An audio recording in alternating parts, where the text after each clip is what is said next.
You're listening to the Hour of the Time. I'm William Cooper. Well, folks, it is absolutely amazing. Trockman's at it again. Oh, yes, folks, I'm going to read you an article from this issue of Veritas. The reason I'm going to do it, it will become obvious to you right off the bat. And then maybe you'll get your heads together. You see, we had reports this afternoon from scared people all over the country that a great army was coming from the state of Washington to attack Montana. And that 2 congressmen of Montana had resigned and left Washington and were on the way to Montana because of this invasion. Well, we checked with Washington. Nobody has resigned. Nobody. We were listening as the radio programs went along, and the same person kept appearing on different radio programs throughout the afternoon and evening. The story changed from resigned to, coincidentally they're coming back on the same plane, and that's never happened before, so it must mean we're being invaded. I got one word for you, John Trockman: bullshit. I want to read to you one of our stories from this issue of Veritas. And I want everybody out there to pull their head out of the orifice and start thinking correctly. This is from page 9. I believe. Militias and Patriots terrorized in joint United States and British PSYOPs exercise exclusive to the CAGI News Service. Confuse and decimate, divide and conquer, the core strategy of kings and generals from the beginning of man's manipulation of humankind right up to the present day. There are no leaks, no vacations were canceled, no leaves were recalled, rumors abound. March brought stories of a planned attack by federal agents and military forces upon patriot and militia organizations. The tales spread like a prairie fire in a brisk wind, fueled by phone trees and reams of fax paper, the gasoline of the militia of Montana and the Patriot Fax Network. Cinders wafted high upon a fool's breeze, searching for tender ears to burn. Calls bombarded radio talk shows. Airwaves were rife with speculation and predictions of Armageddon on March the 24th and 25th. The smoke from these fires was fear. It hung low to the ground and gathered in pockets, clouding minds and affecting judgment. It stank. The craziness reached its zenith, a conflagration, when a respected publication, Strategic Investment, Volume 10, Number 4, dated March 22nd, 1995, printed the following 2 paragraphs in the column Behind the Lines by Jack Wheeler. The slaughter of dozens of women and children in Waco by government stormtroopers under the command of Field Marshal Reno may pale in comparison to what has been planned for late March. A nationwide BATF-FBI assault on private militias as the prelude to a possible declaration of martial law throughout the United States. All leaves and vacations have been canceled for BATF-FBI personnel and for various state police and National Guard, such as California's. The Army's infamous Joint Task Force 6 which did the training for Waco, has been training BATF jackbooters with Bradley assault vehicles at Fort Bliss, Texas. Government agent provocateurs are set to plant fully automatic and heavy weapons like rocket launchers on the property of militia leaders. Every militia in the country, and there are dozens, many of which are well armed and well led by former or even active duty officers, is on a state of red alert. Should Reno be stupid enough to actually attack them militarily, there is going to be a lot of blood. The established media is programmed to immediately thereafter thunderously bellow for nationwide gun confiscation and even martial law. The Senate Armed Forces Committee has been alerted and is questioning key defense and justice people behind closed doors.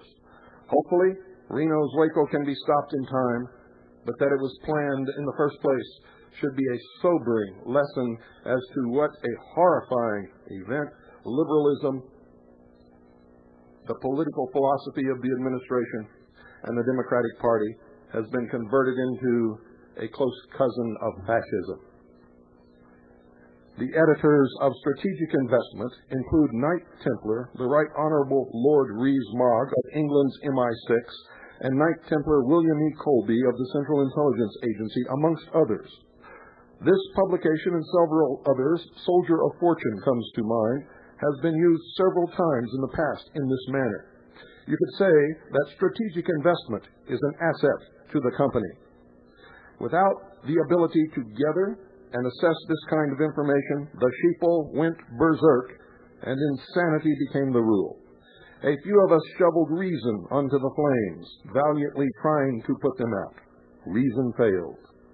If this is the response of patriots and militia to obvious rumor, and it is, what does it tell us about our leadership?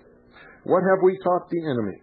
What can we expect from the militia if we have to fight? How will we respond in the future? As an ex-member of Naval Security and Intelligence, the Office of Naval Intelligence, ONI, the Intelligence Briefing Team of the Commander-in-Chief of the Pacific Fleet, with the Secretary Naval Enlisted Code of Internal Security Specialist 9545, I can assure you that this was a planned psychological warfare exercise produced by several counterintelligence organizations of the United States government in full cooperation with British intelligence. You will remember they worked together to accomplish the Waco massacre. The primary mission was to create terror in patriots and their families. The secondary mission was to monitor the preparedness and response of patriots and militia to the perceived threat of imminent attack by a superior force. The only militia which reacted properly was the Second Continental Army of the Republic. This was predictable since it is the only militia with a superior intelligence gathering and analysis capability. Analysis revealed the source and purpose of the exercise. The rumors were designed to provoke a readiness response and reveal strategic operational readiness plans of specific militia units. The intelligence service took advantage of this opportunity to assess the response of militia outside the command of the Second Continental Army of the Republic and the counterintelligence and psychological warfare capabilities of the enemy. This analysis was relayed to the command staff, who reviewed the information.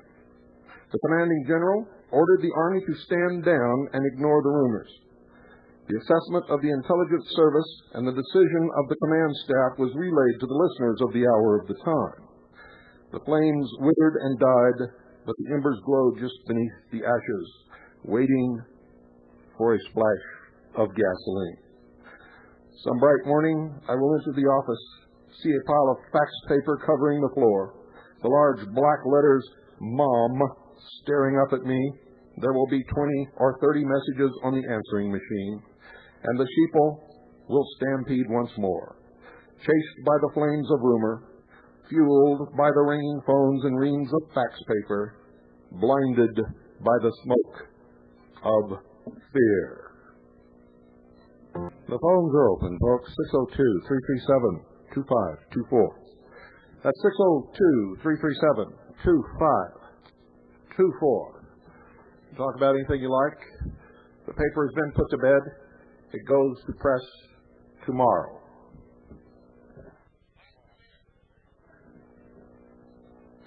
Good evening. You're on the air. Hello, this is Jeffrey from New Orleans with an update on HCR 13 in Louisiana.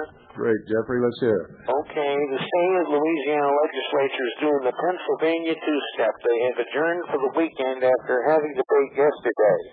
Birch Society members and other groups, libertarians, constitutionalists, etc., have bombarded the legislature with heavy lobbying to the point that Pepe Bruno and his people were trying to get on the air to try to mollify the opposition, but they failed in New Orleans heavily. Other parts of the state are really pushing on the legislatures, and we're going to have to wait next week till the final results. Great. The headline story in this issue of Veritas concerns the council or the conference of the states, and it's really going to open a lot of eyes.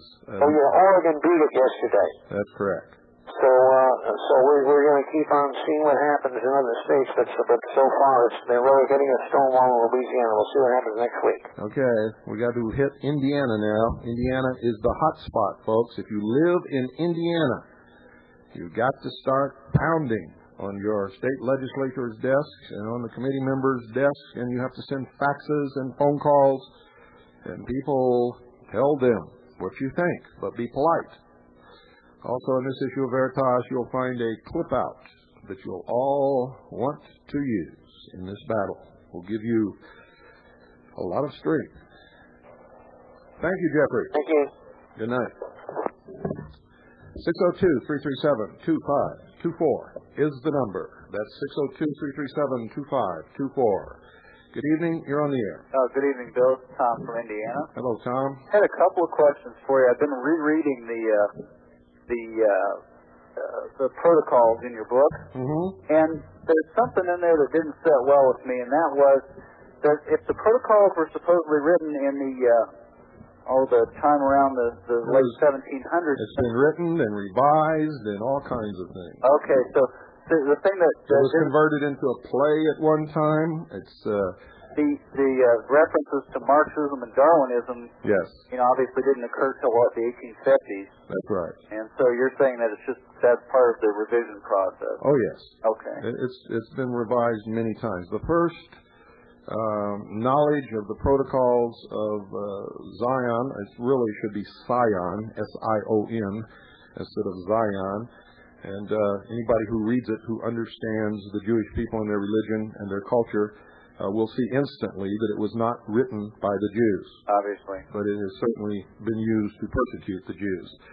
The first instance of any recorded knowledge of any portion of the protocols was when the Bavarian Illuminati was discovered to be plotting against the monarchs of Europe and was, in fact, destroyed. They found complete passages verbatim from what we now know as the Protocols of the Wise Men of Zion. It really should read the Protocols of Wise Men of Sion, and it does not have a Jewish origin.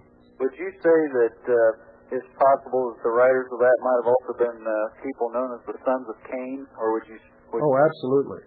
You see, one of the things that's really will strike you when you get into this is that the main battle seems to be a religious one between those who believe in the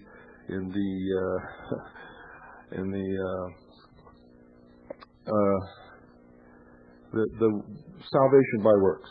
Right. Okay? The other ones are the salvation by faith. In other words, between water and fire.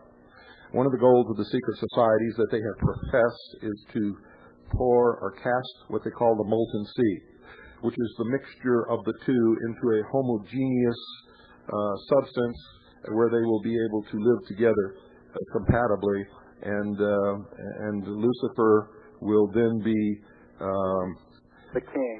Well, not only the king, there will be a reconciliation between Lucifer and Yahweh. Okay?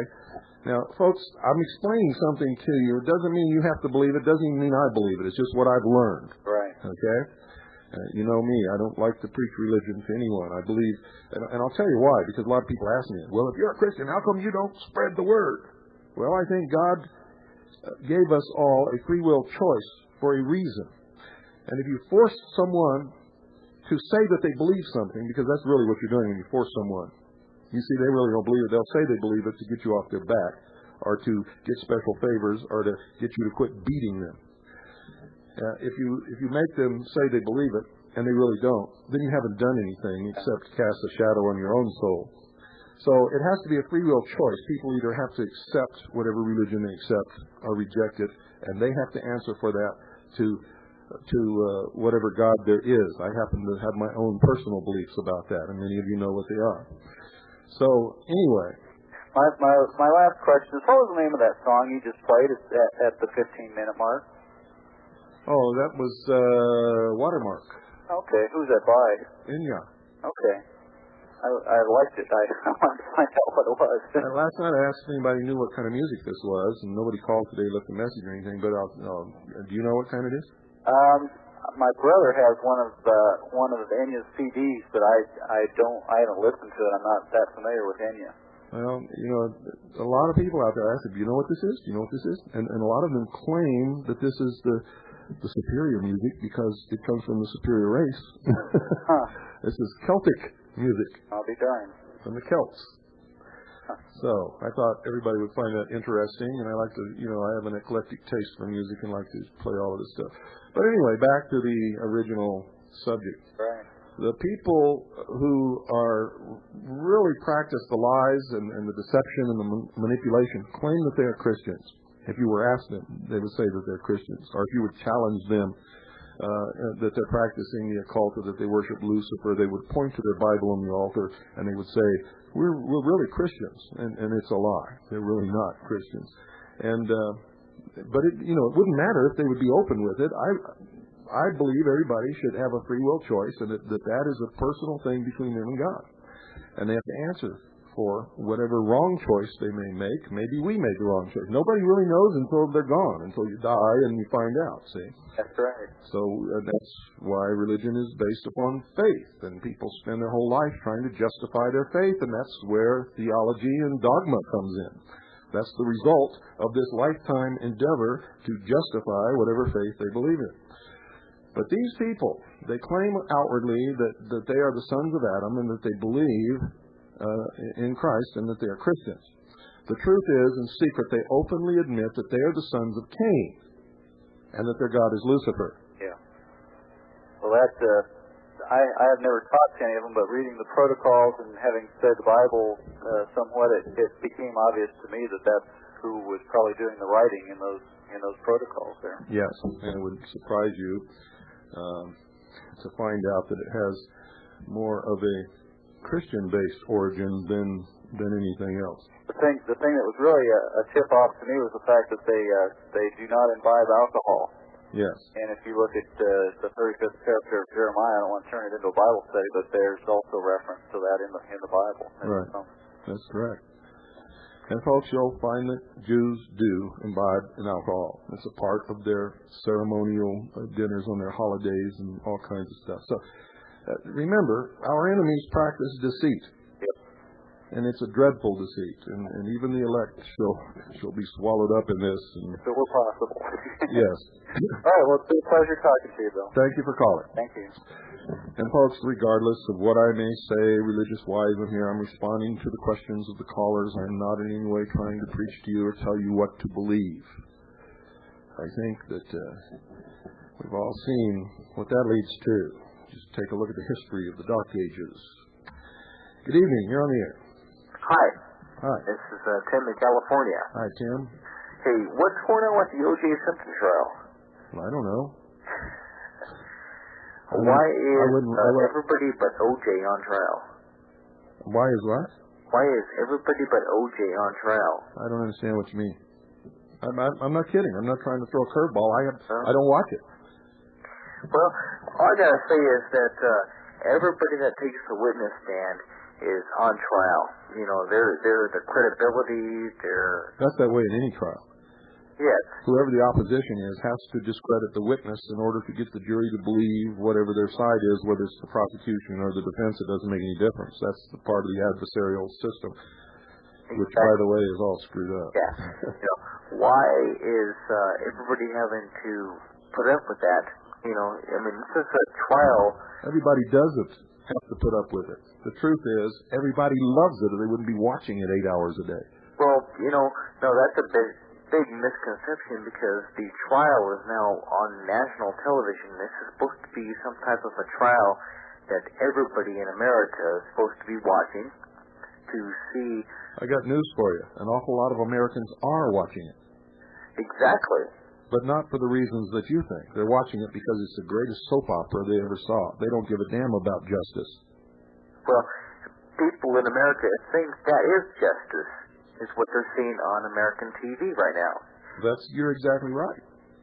You know, and that's not the way it should be. That's right. 200 years ago... You're right about that, too. 200 years ago, our forefathers wrote a constitution. Oh, what? Did you say forefathers? You're out of here, bud. You know, if you were going to the university that Donna Shalala was president of, that you would have been suspended for just saying the word forefathers? Okay. Excuse me. No, you can say it all you want on this show. It's food for my ears. I love it. Well, isn't that crazy? Yes, it is. Everything is crazy today. Everything's turned upside down and backwards. Yeah. Wrong is right and right is wrong. Yeah. Well, I think it's wrong that an American people out there watching the trial on television are distracted from the facts.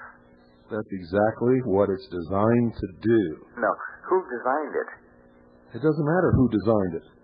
That's exactly why it's happening. Well, you said it's designed. Well, who designed it? How long have you been listening to this broadcast? Well, you know, it's time that things... Wait a minute. You didn't answer my question. How long have you been listening to this broadcast? Well, probably only about 2 weeks now. Oh, that's why. You see, we've covered that over and over and over and over again, and I'm not trying to insult you or make you feel bad, but I cannot teach the basics to the new listeners every night. What's happening in this country is being brought about by a brotherhood of adepts who practice an occult religion that goes all the way back to the ancient city Babylon and has nothing to do with what you believe about God or religion or anything else. If they believe it, it will affect you. And that's what you have to understand. And it's not a conspiracy. Nothing is hidden. It's all out in the open, but you got to dig for it. Yeah. And that's a sad truth. Yep. Sad truth. Hey, that's my 2 cents, okay? Okay, thank you for your 2 cents. Have a good night. I hope I gave you 2 cents back in change. 602-337-2524. Good evening. You're on the air. Bill. Yes. Tom Russell. Yes, I'm in North Carolina. How you doing? I'm doing good. Glenn L. Roberts gave you a plug on his show the other night, by the way. Who? Glenn L. Roberts on Full Disclosure Live. He broadcasts at 8 o'clock on WWCR on Sunday nights. And anyway, well, can you tell me about the John Birch Society? John Birch Society was founded by one Robert Welch, who was a Freemason, which is very difficult to dig out, but we dug it out. The John Birch Society keeps everybody stirred up and spinning around chasing their tail. However, if you attempt any action whatsoever, you will be slapped down hard by the John Birch Society. People like me and Linda Thompson and others who are active and trying to change things other than through the voting system are constantly attacked by the John Birch Society. And their philosophy is that all could be solved through the vote. Yes, that's what I've come to conclude from speaking with them. Yes. But I don't know how you dug this out, and I'd be interested to find out.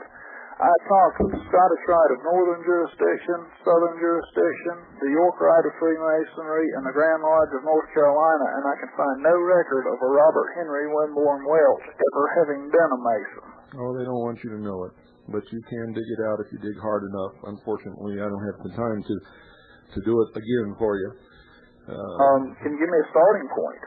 No, you're just going to have to go out and dig. And you also have to remember. I spent 3 days at the library. Listen to me carefully. Yes. You have to remember that it's not just the name Freemason. All of these occult secret societies that call themselves brotherhoods or fraternal organizations are the same at the top, even though at the bottom they appear to oppose each other. And there are many, many of them.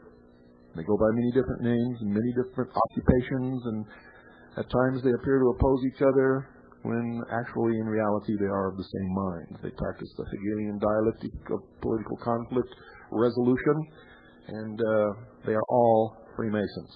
And do you ever know what degree he was? No, that I don't know.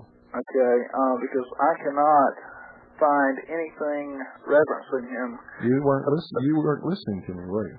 Yes, I was, but what I found out was he was in the candy manufacturing business until 1958 when he founded the Birch Society because he believed the Bavarian Illuminati had infiltrated a certain part of Freemasonry.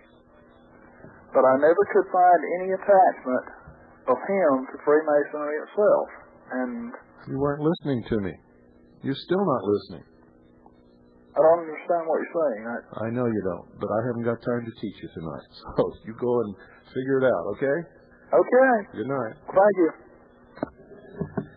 This broadcast has done many, many hours, ladies and gentlemen, many, many hours on the subject, and I cannot repeat it every night. We have the tapes for sale. If you'll send in a self-addressed stamped number 10 size envelope and $1, we'll send you a tape list and a whole bunch of other information, and you can pick out the tapes of the subjects that you like or that you need to know if you're starting from square one, and purchase those tapes and listen to them and learn. The Mystery Babylon series is the best ever done in history on the subject.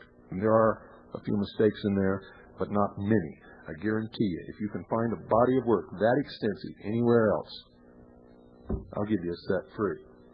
Good evening. You're on the air. Yes, Bill. Yes. I'm Vic McGee with the Constitution Party in South Carolina. Hi, Vic. And I got a good question for you, Bill. Sure. You going to run for political office with the Constitution Party? Never, ever. Never, ever, ever, or never, never? Never, ever. I am a messenger. My job is to educate and deliver a message. Okay. That's where my skills are. That's where I am at my best. That is what is needed probably more than anything else in this country.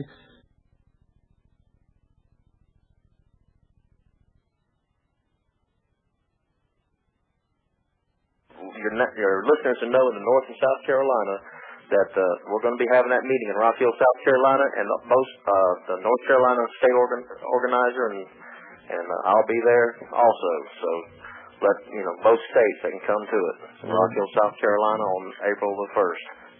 And they can call my home phone number 803-684-3155 to get the... Okay, say the phone number again slowly. 803-684-3155. That's not slowly. Do it once more. I'm sorry. 803-684-3155. Okay, thank you very much. All right, thank you. There was another famous person who founded a religion in this country who was also a Freemason, and that organization has taken great pains to hide it. But if you study the beginnings of the organization, if you read the speeches that this man gave, if you go and look at the memorial that was made to him near the site where he was buried, you'll see that he was also a Freemason. And the organization is Jehovah's Witnesses, and the man's name is Russell. Good evening. You're on the air. I got an interesting statistic for you. I went into Barnes & Noble the other day with a friend of mine. I had ordered your book, and he couldn't wait for me to get it, so he wanted to see if Barnes & Noble carried it. So we walked in, and we went to look for your book, and we went to the section that they supposedly kept it at. We couldn't find it. So we asked the guy where it was. New Age. Well, no, that doesn't even matter. We asked the guy where it was. He went and got it for us. And we said, well, why don't you have the book? Well, why don't you have it out? He says, well, this is the most stolen book that we carry. I couldn't believe it.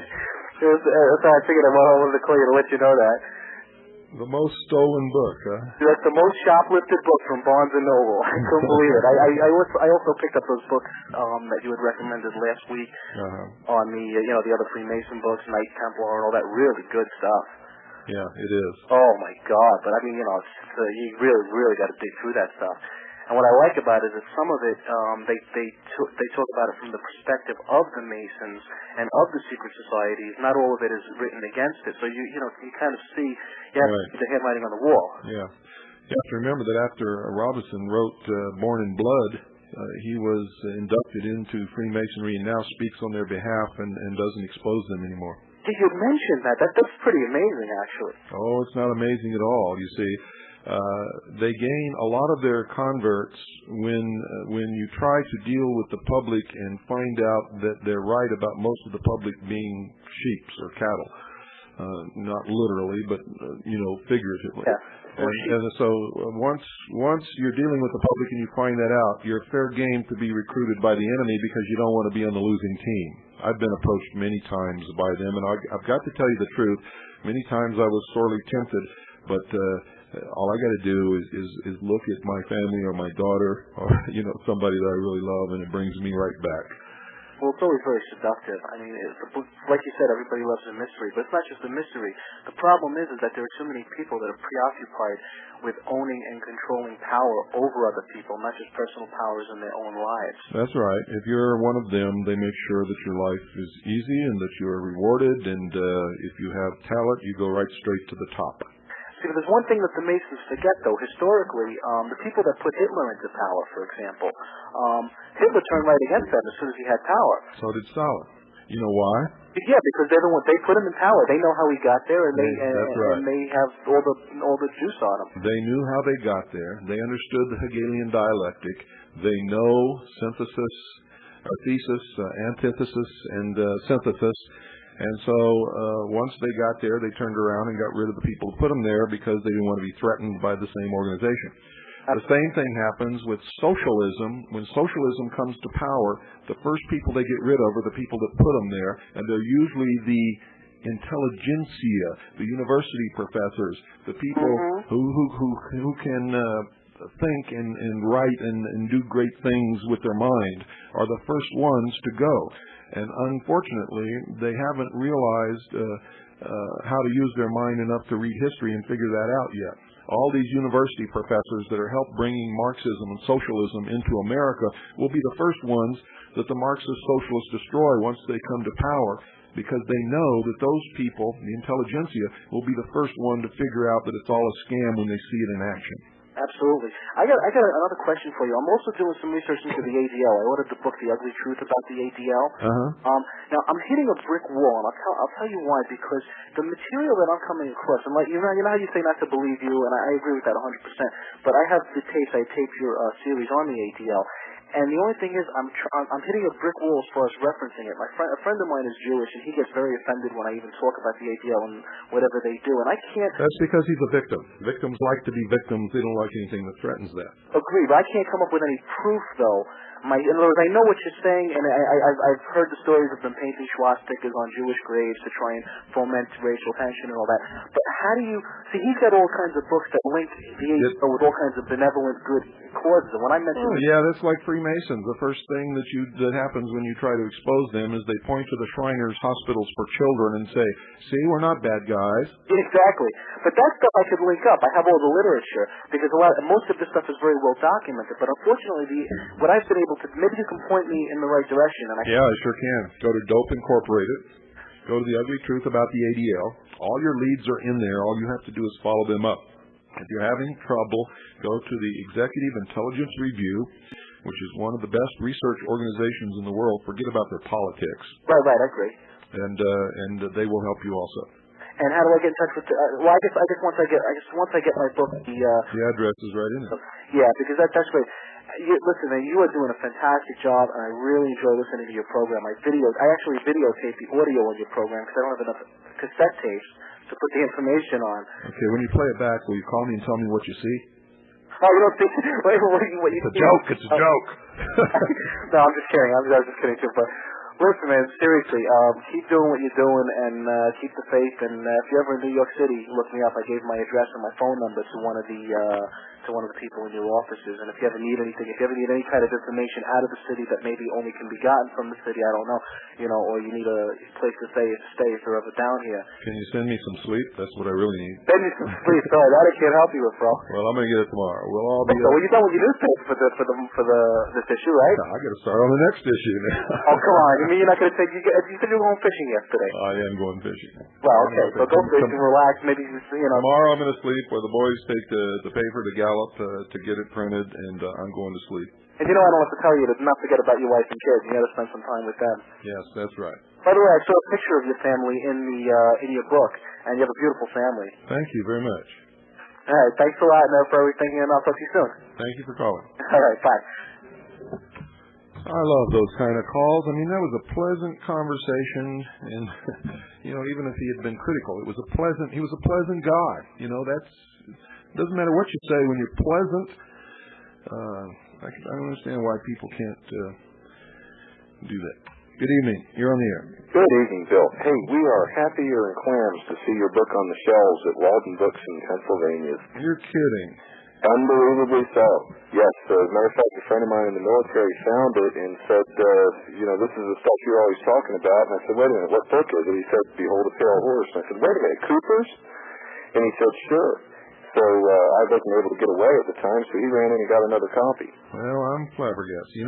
When that book was first printed, everybody called me a nut, some kind of a CIA saboteur, a liar, a conspiracy Waco theorist, and all this kind of stuff.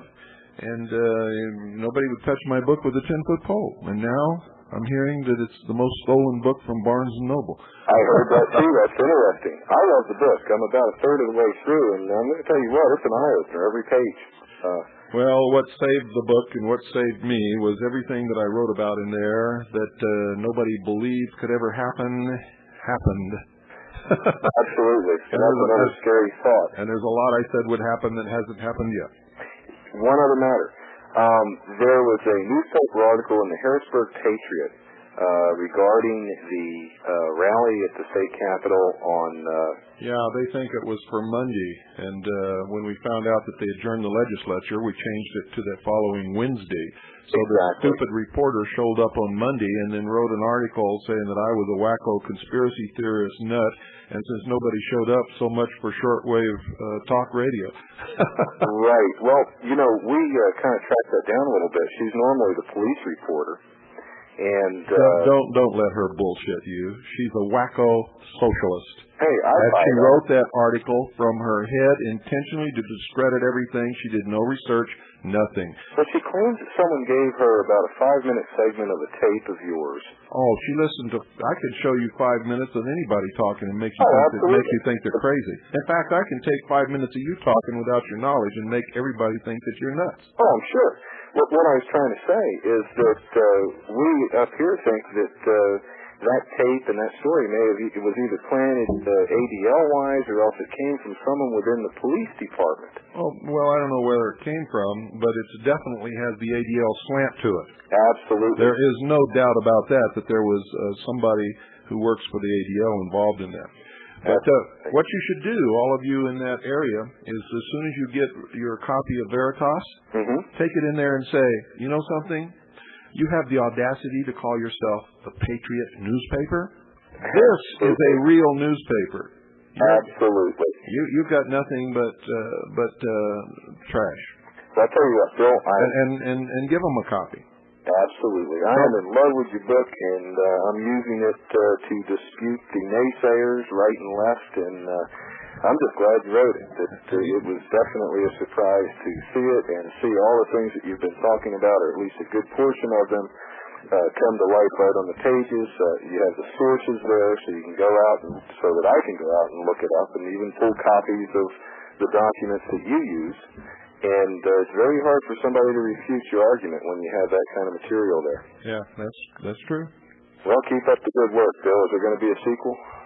I'm working on 2 books. When they're done, I'll let you know. Super deal. I look forward to it. Good luck to you. Are you subscribing to Veritas? No, I've been snitching it from a friend, so that means I've got to subscribe. You got to support us, man. You got it. If we don't get enough subscribers, it ain't going to last long because we're sending out thousands of copies to people who don't pay, who we know have to see it. I agree. So, you got another one here, so I'll be calling your offices in the morning. Thank you. Thank you, Bill, and good night to you. Good night. Bye. 602-337-2524 is the number. Boy, it's a nice, pleasant evening for conversation. Good evening. You're on the air. Good evening, Bill. Can you tell me what number of the Veritas that you just put to bed? Is that the 3rd or the 2nd issue? 2nd. Okay, good. I was worried. I got the first issue and have been wondering or afraid that I'd miss the second. Oh, no. If you got the first one, you know you're going to get the second one. Well, the only ones who will have a cutoff are CAGI members who will run out after number 4 who are getting it simply because they're CAGI members.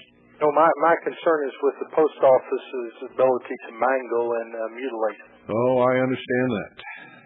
Well, thank you very much, sir. You're welcome. We've been very lucky so far, folks. We haven't lost anything through the post office so far that we can tell. We've had some people that didn't get theirs because of mistakes we made, and we rectify it, and we got it out to them, and that's no problem.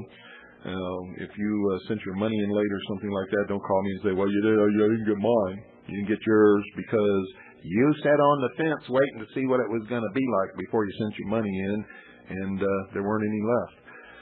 That first printing, it went to the last copy, folks. I've never seen anything like that before in my life. I mean, usually, no matter what you print, you have some left over. We didn't have anything left over. Good evening. You're on the air. Yeah, Bill. In regards to a caller that you had a while ago where he was doubting Robert Welch being a Freemason, let me tell you what happened.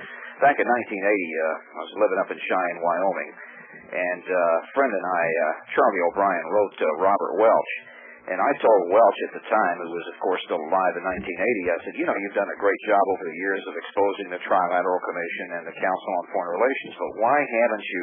Now, by the way, I am an ex-Mason. I got into and out of Freemasonry in 1980 when I saw what was going on. Mm-hmm. But I said to Welch, I said, why is it you haven't exposed the working-class arm of the conspiracy, which is Freemasonry? So he had his assistant, Gary Handy, write me back a letter making all kinds of apologies for the Masons and saying, oh, no, they're definitely anti-communist and this and that. So then Charlie and I turned around and sent him a Xeroxed copy from Mackey's Revised Encyclopedia of Freemasonry dated 1929, where under I for Illuminati and under W for Weishaupt, they told you what a wonderful guy Adam Weishaupt was and what a wonderful organization the Illuminati was, that it was designed, you know, to combat moral evil and all this other garbage. And I asked Welch and Gary Handy to explain to me, how can you tell the whole world how Weishaupt and the Illuminati were basically the foundation of modern-day communism from May of 1776, and then on the other hand, make excuses for the Masons who try to tell us what wonderful people Weishaupt and Baron von Knieg were, and what a wonderful group the Illuminati was. Well, he never could or never would answer the question.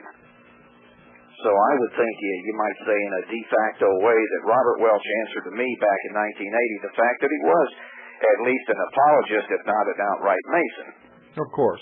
And that's why the John Birch Society doesn't expose any of that now. And I was in the Birch Society also for a few years before I woke up to the fact that although they have a lot of great educational materials, a lot of great books and things like that, you know, to really get you up to speed on a lot of things, what they seem to do at the meetings, the only thing they seem to do at the meetings is have letter writing campaigns like that's going to solve our problems.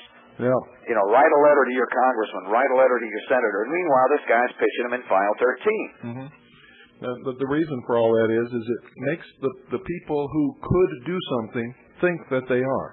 Well, also, I think what it's doing, whether most people realize it or not, is getting a lot of good patriotic names on a centralized list and making that list available to whoever whenever the night of the long knives occurs in this country, as it did in Nazi Germany in 1934. Don't ever worry about that. There's only one list, and if you're not one of them, you're one of us, and that means you're on it. Well, I'm on the list, I guess, so, you know, who cares? But I think it's nice for people to know exactly where Robert Welch came from. And, of course, Joseph Smith was also, you were mentioning the Jehovah's Witnesses were Masonically inspired. And wait a minute, so was Joseph Smith, and so was his successor, Brigham Young. Smith had been a Mason for years whenever he was asked to start forming Masonic lodges there, you know, to get in with the Mormon Church. No, wait a minute. That's not quite true. Joseph Smith was not a Mason before he founded the Mormon Church. His brother was. He became a Mason later. Are you sure about that? Because it seems like in the Book of Mormon, He's got a lot of phrases in there that are Masonic. I mean, a lot of so-called inspiration. Yes. Is very, very definitely Masonic. That's true, but there's enough wrong without making things up. He was not a Freemason himself, or at least we cannot find any record of it until much later. His brother, however, was a Freemason before and during the time that Joseph Smith supposedly met the angel in the woods and found these tablets. Yeah, well, because one of the references there under Christ in the Book of Mormon, Smith has a liking referring to Christ, basically comparing him to the serpent, and of course the serpent is Satan, not Jesus. But look in the Book of Mormon. You can find some pretty weird things there. I have, but you have to understand what I'm about. I'm not about tearing down somebody else's religion. I don't care what anybody else believes. I only get involved when they're trying to either force their belief onto me or other people, and we don't want it, or they're trying to manipulate us or change our form of government or take our liberties away from us. Yeah. If they're not bothering us in any way like that, then I don't really care what they worship or how they worship or anything else. And we've explored the Mormon angle on here in specific relationship to Bo Grice running around the country lying about his religion and telling people he was a Christian and getting in with Christian identity groups when the reality was he was a Mormon. And there was nothing wrong with him being a Mormon if he had been honest about it and told people. Yeah. But he didn't. He lied about it. He is always in short supply these days. Yeah. So anyway, but besides that, I know an awful lot of good people who belong to all these different religions who are not trying to hurt anybody and just trying to live like me and you and everybody else and have a good life. Yeah. It's the leaders that are doing all this crap, and no matter what it is. My basic philosophy is no matter what the religious beliefs are, is basically I try to avoid any religion that allows its members to become members of the Masonic Temple. Because having been in that organization and knowing what an evil organization it is, when they ask you things like, are you a Royal Arc Mason? I think that's 26th degree. Are you a Royal Arc Mason? And the guy answers, I am that I am, which is a blasphemy. And then in the Rose Croix degree, he confirms the order by order of Melchizedek, he's God confirming Jesus. And then, of course, in the Entered Apprentice degree, which everyone has to go through, the first degree, what was then told you, that my throat will be cut from ear to ear, my tongue torn from its roots, my body buried a cable toes length from shore, where the tide ebbs and flows twice in 24 hours. Should I ever attempt to reveal any of the secrets of Freemasonry unlawfully to anyone, so help me God and keep me steadfast. If that isn't a pagan ritual, I don't know what is. Well, of course it is. It comes from, if you go back far enough, with every religion there is, you'll find paganism somewhere in it, and that includes the Christian religion, specifically after the Council of Nicaea in 300-something A.D., when Constantine merged the sun worshippers with the Christian church. But anyway. And of course, the best expose I think I've ever seen on the boob tube about Freemasonry was an Ed Bradley report on 60 Minutes years ago when they showed about the kidnapping and murder of Roberto Calvi, who had embezzled $3.2 million from his bank, Banco Ambrosiano in Milan, Italy, for the Masonic P2 Lodge.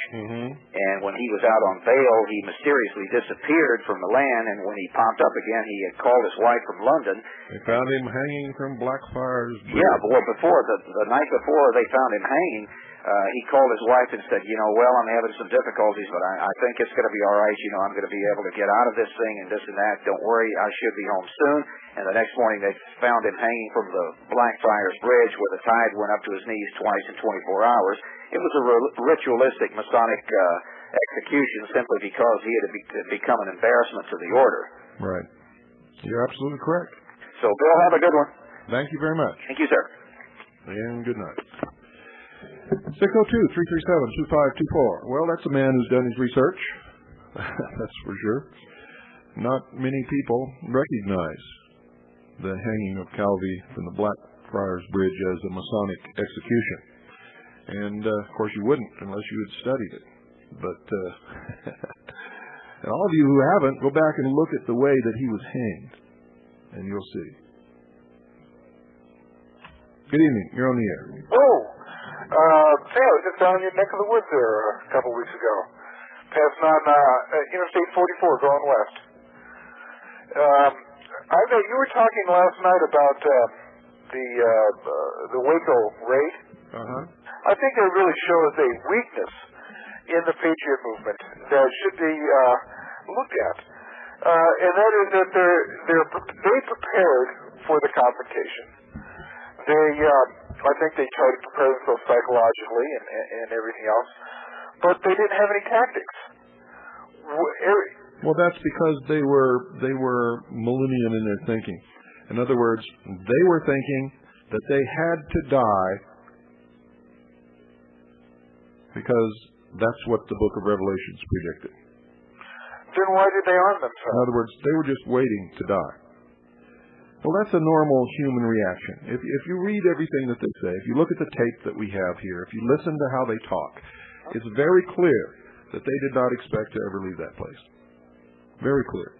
Because I would have thought that on the first day when they attacked, that had Koresh pushed out any flank, left or right, at an angle. If Koresh had shown, and this is my opinion, I believe that if Koresh had known any basic military tactics, and specifically the philosophy that no defense can be justified in the face of a constant attack, that all defenses can be overcome, and if he had mounted some kind of attack, there would have been terrible casualties on the federal side. Oh yeah, it was obvious, and that's kind of what I've been looking at, and that is that I don't think I hear a lot of people talking, not necessarily you.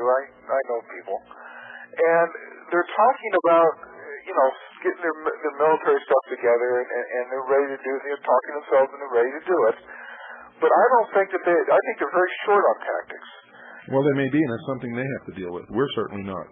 Well, but I would certainly hope that you guys have looked back in your military history and are starting to look at things like small unit operations during the war between the states. Well, I can't tell you what we're prepared to do or what our tactics are, but I can tell you that we are not only prepared supply-wise, but we are prepared in every other way. Well, supplies, and I'm glad to hear that.